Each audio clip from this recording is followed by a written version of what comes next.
Adolf Hitler എന്ന് പറയുന്ന ആള് ജൂതന്മാരെ 10,000-കണക്കിന് ജൂതന്മാരെ കൊന്നാളാണ്.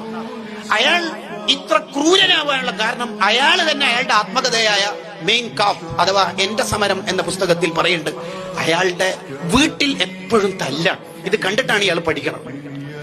നമ്മൾ ഭാര്യ ഭർത്താക്കന്മാരും ശ്രദ്ധിക്കേണ്ടതാണ്. അതുകൊണ്ടാണ് ഈ മക്കളെ മുമ്പിൽ ഒരിക്കലും ഭർത്താവ് ഭാര്യനെ ഉപദേശിക്കരുത്.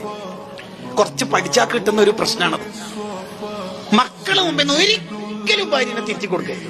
മക്കളെ മുമ്പിൽ, മക്കൾ സ്കൂളിലോ വേറെ എവിടെങ്കിലൊക്കെ പോയാൽ നീ അത് ചെയ്തത് തീരെ അങ്ങനെ ഉണ്ടാക്കിക്കല് എന്താണ്, കുട്ടികളല്ലേ, എന്താണ് നീ അങ്ങനെ ചെയ്തത്, അങ്ങനെ ഉണ്ട് ചെയ്ത്, അങ്ങനെ പറയാൻ പറ്റും. അല്ലാതെ ചില കുറച്ച് സൈക്കോളജി എല്ലാം പഠിച്ചിട്ട് വ്യാജ സൈക്കോളജിസ്റ്റ് ആയ ടീം ഉണ്ടാവും, അവരിങ്ങനെ പറയാൻ തുടങ്ങും.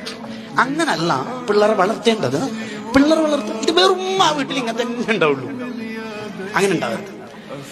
ഇവിടെ ഭർത്താവും കൂടി റൂമിന്റെ ഉള്ളിൽ ഇരുന്നിട്ട് എന്താണ് കലമ്പാനുള്ളത്, ചൂടാ